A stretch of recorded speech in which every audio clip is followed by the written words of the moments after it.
Good morning everyone, welcome back to my channel. তো এখন বাজে সকাল 6:45।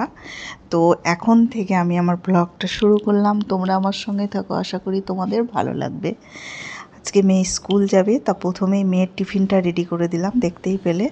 তারপরে এত সকালে আর ওকে কী খেতে দেবো, তাই দুধ রেখে দিয়েছিলাম, আগের দিনের দুধ একটু গরম করে নিলাম আর একটু কর্নফ্লেক্স দিয়ে দিলাম। তো এটাই ওকে খেতে দেবো। আর তার সঙ্গে এই যে সকালে টিফিনের যে জলটা দেবো, সেই জলটা এখন ভরে নিলাম, ব্যাগে ভরে দিলাম। ও ওদিকে রেডি করছে। একটা সময় মনে করতাম যে সকালে স্কুল হলে মনে হয় খুব ভালো হবে। যখন সবার মর্নিং স্কুল শুরু হয়ে গেল আর আমার মেয়ে যখন দিনের বেলা স্কুল যেত, তখন আমার মনে হতো কখন মর্নিং স্কুল হলে কী ভালোই না হয়। কিন্তু হয় না। একদিন মোবাইলে মেসেজ এলো মর্নিং স্কুল, ভীষণ আনন্দ পেলাম। সেই আনন্দ এবার আমি বুঝতে পারছি কী আনন্দ। একদিকে তো আমাকে উঠতে হচ্ছেই, আমি উঠি, সেটা কোনো প্রবলেম না। তো মেয়েকে তোলা যে কী সমস্যা, একই তো খাবার রেডি করছি, সব রেডি করছি, তার মধ্যে গিয়ে ওকে ডাকতে হচ্ছে।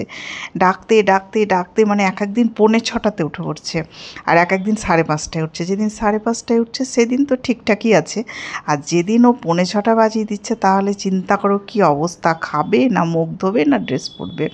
তো যাই হোক, প্রতিদিনই এরকমই লড়াই যুদ্ধ চলছে, আর স্কুল করছি, পাঠাচ্ছি ওকে। তো ওকে তো দিয়ে চলে এলাম। তারপরে তো রান্না বান্না শুরু করে দিয়েছি।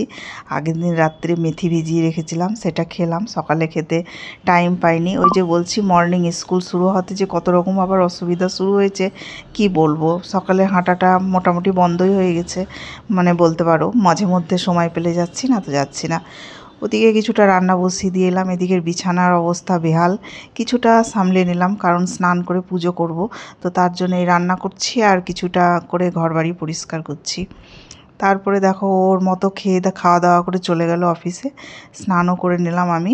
আর এদিকে গাছে বেশ কয়েকটা ফুল ফুটেছে, তো তুলছি। গাছের ফুল তুলে পুজো করার মজাটা মানে খুবই ভালো। আর কি বলবো, ছোটোবেলা থেকে গাছ থেকে ফুল তুলেই পুজো করেছি, কোনো দিন ফুল কিনে এনে পুজো করিনি। তো এখানে এসে ফুল কিনতে হয়, বেলপাতা কিনতে হয়, তুলসী পাতা কিনতে হয়, সবই কিনতে হয়। তো যেদিন কিনে আনে পরের দিন কিন্তু আর থাকে না, ওই একদিনই পুজো করে সবটা বেশি বেশি করে দিয়ে মানে ফুরিয়ে দিতে হয়। তার জন্য আমি অনেক গাছ লাগিয়েছি, যাতে ফুল ফুটবে, আর আমার একটাই উদ্দেশ্য, আমি পুজো করব সেই ফুল দিয়ে। তো যাই হোক, 2-4টে করে ফুল ফোটে আর হচ্ছেও। আর এ দেখো, এখন বাজে বিকেল 5টা, একদম রেডি হয়ে গেছি। আজকে গুনগুনের নাচের ক্লাস আছে, তোর বাবা বাড়িতে আছে, তো নিয়ে গেল আমাদের কাছকে। আর যেদিন ও থাকে না বাড়িতে, টোটো ধরার জন্য দাঁড়িয়ে থাকি, সেদিন কিন্তু টোটো পাই না। আর যেদিন ও বাইক বের করে আর আমরা রাস্তায় দাঁড়িয়ে থাকি, সেদিন কত টোটো আমাদের কাছে এসে দাঁড়ায় আর আমাদেরকে যাওয়ার জন্য বলে।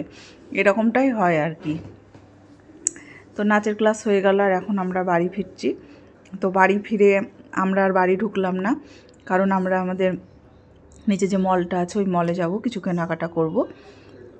আর ওর বাপি গেল আমাদের ব্যাগগুলো রেখে আসতে, আর ওর হেলমেটটা নিয়ে গেল ওপরে। আর আমি আর গুনগুন চলে এলাম, আমরা আগে গিয়ে মলে ঢুকে পড়লাম।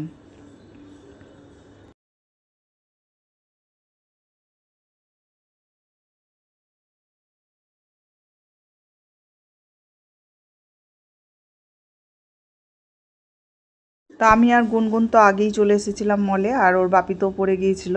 তো অনেকক্ষণ ওই জন্য মলে এসেও মানে ওকে খুঁজে পাইনি, কারণ খুঁজে না পাওয়ার কারণ ও মোবাইলটা ওপরে চার্জে দিয়ে চলে এসেছে, আর আমি বারবার ফোন করছি, তো রিং বাজছে কিন্তু ধরছে না। আর এদিকে ও খুঁজছে আমাদেরকে আর আমরাও খুঁজছি, তো কেউ কাউকে দেখতে পাচ্ছি না। তারপরে দেখো, অনেক খোঁজাখুঁজির পর পাওয়া গেল।